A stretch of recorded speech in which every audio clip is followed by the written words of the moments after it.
পাঁচমিশালি শাক রান্না করব। দেখুন কতটা সুন্দর সতেজ। আর এটা হচ্ছে আমাদের দেশের বোত্তা শাক, এটাও সাথে দিলে মজা লাগে।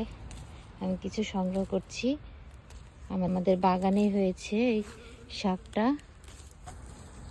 এখন নিব কিছু মিষ্টি কুমড়া শাক।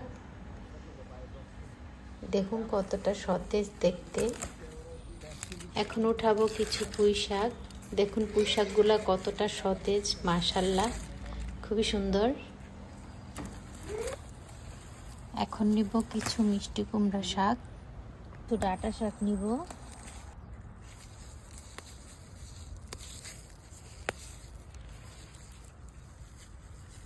আমি কিছু পাট শাক উঠাচ্ছি।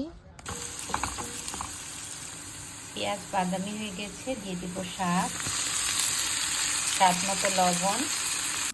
হয়ে গেছে শাক রান্না। ধন্যবাদ সবাইকে।